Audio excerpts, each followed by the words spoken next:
अरविंद केजरीवाल जी से पूछना चाहिए कि तुम्हारे एक उप मुख्यमंत्री आम आदमी पार्टी के नंबर 2 एक साल फरवरी में उनके देखिए अरेस्ट हुए थे। आज एक पूरा 12 महीने हो गए, 365 दिन हो गए, आज तक उनको जमानत नहीं मिल रही और हर हफ्ते ये लोग जमानत के लिए अप्लाई कर रहे हैं। ईडी ने उनको नोटिस भेजा, आप जाके सफाई दीजिए ना।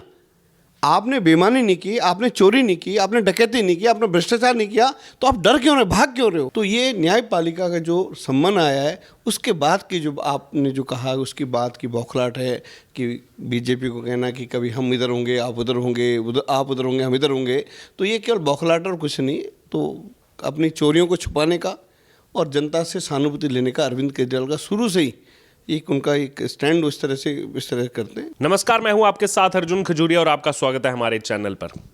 अरविंद केजरीवाल जो लगातार सुर्खियों में बने हुए हैं दिल्ली शराब घोटाले को लेकर के, 5 बार समन दिया गया, नहीं गए। उसके बाद अब कोर्ट ने समन दिया है, 17 फरवरी को बुलाया है।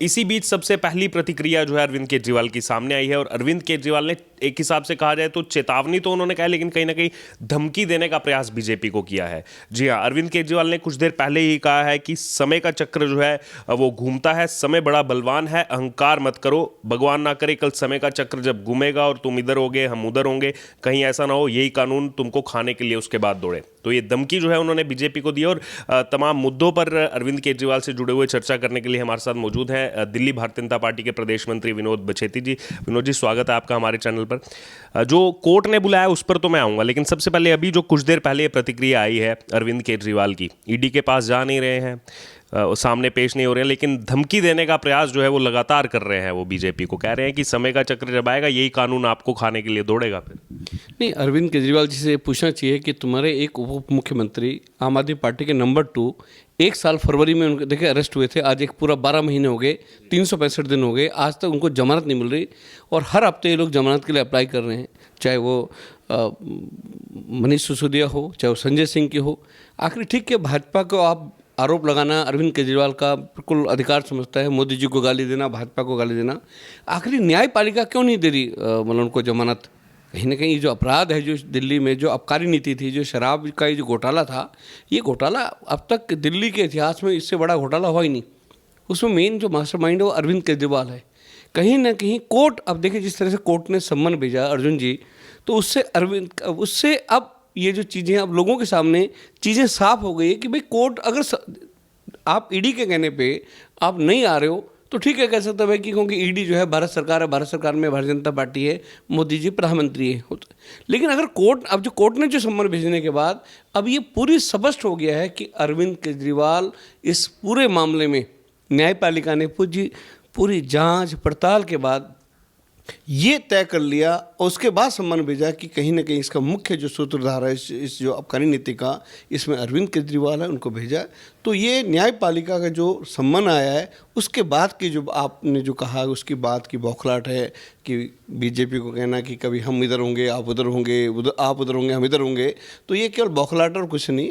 तो अपनी चोरियों को छुपाने का और जनता से सहानुभूति लेने का अरविंद केजरीवाल का शुरू से ही एक उनका एक स्टैंड इस तरह करते हैं। तो विनोद जी, आपको क्या लग रहा है, इससे पहले 5 बार समन दिया जा चुका है, 2 नवंबर को बुलाया गया था, उसके बाद अगर बात की जाए 17 दिसंबर को बुलाया गया, फिर 3 जनवरी, 17 जनवरी, 2 फरवरी, अरविंद केजरीवाल नहीं गए। अब कोर्ट ने बुलाया, राउज एवेन्यू कोर्ट ने बुलाया कि आकर के पेश होइए। क्या लग रहा है, केजरीवाल जाएंगे कोर्ट में, सामना करेंगे कोर्ट में जाकर के दिल्ली शराब घोटाले को लेकर जुड़े सवालों का? नहीं, देखिए जिस तरह से अरविंद केजरीवाल को आज देखिए जिस तरह से उनका देश की न्यायपालिका में जिस तरह से न्यायपालिका हो, सरकार का जो सिस्टम है उस पर उनको विश्वास बिल्कुल नहीं है। उनको लगता है कि कोई भी गलती मैं करूं और सरकार का जो विभाग है मुझे अगर पूछे बात करे तो सीधे सीधे कहते हैं मोदी जी भिजवा रहे हैं। कहीं ना कहीं ओवरऑल न्यायपालिका के थ्रू सम्मन जाना, उनको बिल्कुल पेश होना चाहिए, अपने बारे में बताना चाहिए कि जो चीज़ें उनके ऊपर आरोप लग रहे हैं, उनकी पार्टी के ऊपर आरोप लग रहे हैं, उनके मंत्रियों के ऊपर जो आरोप लग रहे हैं, उनको चीज़ों को स्पष्ट करना चाहिए। वो इस पार्टी के राष्ट्रीय संयोजक भी हैं और दिल्ली के मुख्यमंत्री भी हैं, तो उनको न्यायपालिका को बताना चाहिए कि जी मैं इसमें बेकसूर हूँ, मुझे फंसाया जा रहा है, मेरा नाम नहीं है, आप दो ना सफाई। आए दिन आप कभी, आज आपने एक नया स्टेटमेंट दे दिया, अभी 4-5 दिन पहले कहा कि जी लोटस कमल के नाम से मेरे लोगों को ख़रीदा जा रहा है। आपके घर में दिल्ली पुलिस का जो क्राइम ब्रांच की टीम आपके यहाँ पहुँचती है, आपकी मंत्री आतिशी जी के घर पहुँचती है, तो आप बता नहीं, क्यों नहीं बता रहे आप? तो केवल अरविंद केजरीवाल का काम है आरोप लगाना, भाजपा को गाली देना, मोदी जी के ऊपर इस तरह से मतलब उनको उनके आरोप लगाना। तो ये अरविंद केजरीवाल का केवल इसमें, और ये ज़्यादा लंबा समय तक नहीं चलेगा। 2011-12 में अन्ना हजारे जी के नाम से जो उनके एक अन्ना जी की एक अपनी एक इमेज थी, एक अपना उनका एक व्यक्तित्व था, आपने उनके व्यक्तित्व को इस्तेमाल करके उसको करके आप सीएम की कुर्सी पर चढ़ गए। उसके बाद जो आपके पार्टी के पुराने जितने लोग थे जिन्होंने इस पार्टी को शुरुआत की थी, आपने एक एक करके उनको बाहर कर दिया। तो अरविंद केजरीवाल का एक मेन मकसद यही है कि भाई कैसे भोली वाली जनता को, भोले वाले वोटरों को कैसे समय समय मतलब इस तरह से आए दिन कोई नई बयानबाजी करके, और मैं अपना जो मेरा वोट बैंक है वो सत्ता बनी रहे। लेकिन समय अर्जुन जी चेंज हो गया है। अरविंद केजरीवाल की जो पाप का जो मैं कहूँ एक शब्द है कि पाप का जो घड़ा वो भर चुका है, वो कभी भी फूट जाएगा। ईडी को नहीं मानते, वो न्यायपालिका को नहीं मानते, तो किसको मानते हो? क्योंकि उनके वो भी अभी वीडियोस वायरल हो रहे हैं। वो एक समय जब आपने अन्ना आंदोलन की जो बात की, उस समय वो कहते थे सोनिया गांधी के लिए, बाकी कांग्रेस के नेताओं के लिए कि आप ईडी के पास क्यों नहीं जा रहे हैं, जांच एजेंसी के पास क्यों नहीं जा रहे हैं। जो भी नेता किसी भी जांच एजेंसी के पास नहीं जा रहा, उसको राजनीति में रहने का हक ही नहीं है, उसको इस्तीफा दे देना चाहिए। आज जब खुद ये अभी बीजेपी को जो धमकी दे रहे हैं, खुद पर जब चीज़ आई है तब तो सामना भी नहीं कर रहे हैं जाकर के ईडी का। नहीं, देखो ये आपको याद है, शीला दीक्षित जी कांग्रेस की वरिष्ठ नेता, पूर्व मुख्यमंत्री दिल्ली की थी। आपको याद होगा कि उन्होंने कहा कि नहीं जो उनके घर में इतने एसी पाए गए, ये किया गया, मैं उनको जेल भेजूंगा। अब वो पुराने वीडियोस अगर आप देखें आपके चैनल में, तो उन वीडियो के माध्यम से देखिए कि जिस तरह के आरोप सोनिया गांधी जी सब चीज़ें हों, एक व्यक्ति कोई स्टैंड तो होना चाहिए। अरविंद केजरीवाल को किसी एक जगह पर अपना स्टैंड तो लेना चाहिए। समय के साथ में आप कहते हैं, मेरी नानी कहती थी कि क्या जरूरत है वहाँ ऐसी जगह के, किसी धर्मस्थल को तोड़ करके आप कोई मंदिर बनाओगे तो ये ठीक नहीं है, वहाँ कोई स्कूल बना दो, कॉलेज बना दो, अस्पताल बना दो। और वही आदमी वो कह रहा जी मैं तो कभी दिवाली में पूजन शुरू कर देते हैं कभी। तो अरविंद केजरीवाल केवल छल, केवल बेवकूफ़ बनाने वाली बात है, और बेवकूफ़ी ज़्यादा लंबा समय तक अर्जुन जी नहीं चलती। और अरविंद केजरीवाल जिस तरह से इनकी पार्टी का जनाधार खत्म हो रहा है, ये पार्टी उत्तर प्रदेश में चुनाव लड़ी, जमानत जब्त हो गई, उत्तराखंड में लड़ी, जमानत जब्त हो गई, हिमाचल में लड़ी, जमानत जब्त हो गई, गुजरात में लड़ी, जमानत जब्त हो गई, अभी 3 राज्यों में लगे, मध्य प्रदेश, राजस्थान, छत्तीसगढ़, मिजोरम में, वहाँ जमानत जब्त हो गई। आज दिल्ली में जो उसकी स्थिति है वो बहुत ख़राब है। पंजाब में देखिए स्थिति कितनी ख़राब है। तो अभी चंडीगढ़ चुनाव हुआ, जिस तरह से सब चीज़ों में, तो ये इन्होंने केवल झूठ और फरेब से अर्जुन जी जितना चलना था वो चीज़ें, झूठ फरेब का एक समय सीमा होती है, एक उम्र होती है, वो इनकी उम्र पूरी हो चुकी है। और जिस तरह से अरविंद केजरीवाल के जो भ्रष्टाचार, चाहे वो डीटीसी में हो, चाहे वो जल बोर्ड में हो, चाहे वो शराब घोटाला हो, कौन सा ऐसा विभाग है जहाँ इनके घोटाले नहीं है। रोजगार की बात करते थे, आज देखिए करीबन 21,000 डीटीसी के कर्मचारी है जो बेचारे पेंशन के लिए धक्के खाते रहे।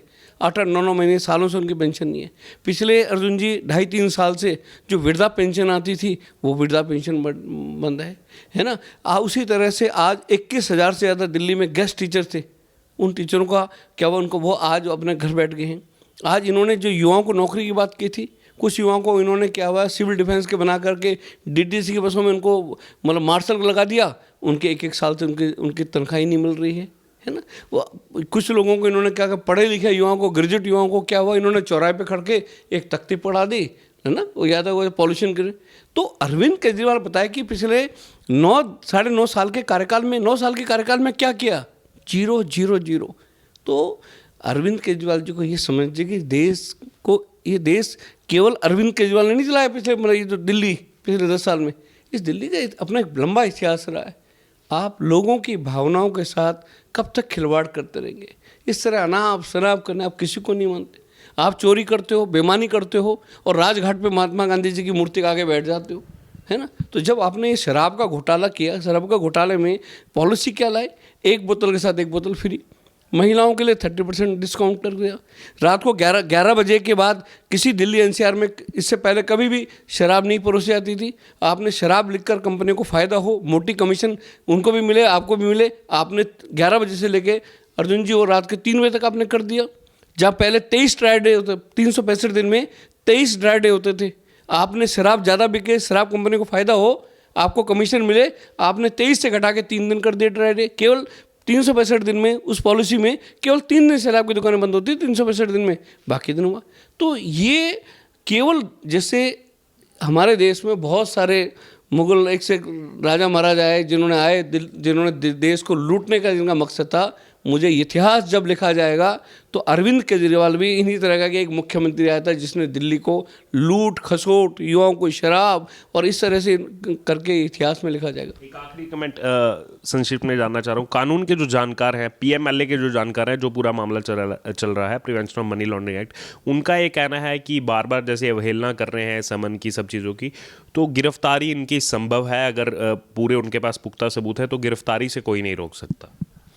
नहीं, देखिए, मैं अरविंद केजरीवाल जी से और मैंने कहता है कि देखिए, हम सब इस देश के नागरिक हैं, न्यायपालिका को हमको सबको सम्मान करना चाहिए। यहाँ तक कि देखिए, इनकम टैक्स सरकार का कोई भी विभाग किसी भी व्यक्ति को जब कोई नोटिस भेजता है तो कहता है आप अपनी बात को आइए और अपनी बात को रखिए। अरविंद केजरीवाल क्या इस देश के लोकतंत्र से ऊपर है क्या? ईडी ने उनको नोटिस भेजा, आप जाके सफाई दीजिए ना। आपने बेईमानी नहीं की, आपने चोरी नहीं की, आपने डकैती नहीं की, आपने भ्रष्टाचार नहीं किया, तो आप डर क्यों रहे, भाग क्यों रहे हो? आप जाके समझिए ना, भागता कौन है? जिसने चोरी की थी। और ये 10,000 करोड़ से ज़्यादा का घोटाला, शराब घोटाला, उन कंपनियों को ठेका दे दिया अर्जुन जी जो ब्लैक लिस्टेड थी, जिनकी शराब का सेवन करने से कहीं कोई नुकसान हुआ, किसी की मृत्यु होगी, उन्हीं को आपने दे दिया। ना उनकी जांच की, ना पड़ताल की। आपने सुप्रीम कोर्ट की गाइडलाइन की धज्जियां उड़ा दी। आपने वहाँ शराब की दुकानें खोल दी जहाँ सुप्रीम कोर्ट और मास्टर प्लान कहता है कि यहाँ हम नहीं खोल सकते। स्कूल के आप 100 मीटर के दायरे में नहीं खोल सकते, आप मंदिर के 100 मीटर के दायरे में नहीं खोलते। उस पॉलिसी में सबसे ज़्यादा दुकानें अगर कहीं खुली थी तो मंदिर, मस्जिद, धार्मिक स्थल और स्कूल और कॉलेजों के नज़दीक खुले थे। ये थी इनकी पॉलिसी। तो आपने सुना हमारे साथ दिल्ली भाजपा के प्रदेश मंत्री विनोद बछेती जी को, जिन्होंने अपनी तमाम बातें रखी, जो अभी हाल ही में अरविंद केजरीवाल की तरफ से जो चेतावनी के रूप में धमकी दी गई है बीजेपी को, जो ये पूरा मामला चल रहा है दिल्ली शराब घोटाले का, और साथ ही साथ अब उनको बुलाया भी गया है 17 फरवरी को। अब देखना होगा कि वो जाते हैं नहीं जाते, और उसके बाद क्या एक्शन जो है वो यहाँ पर ईडी की तरफ से और कोर्ट की तरफ से देखने को मिलता है।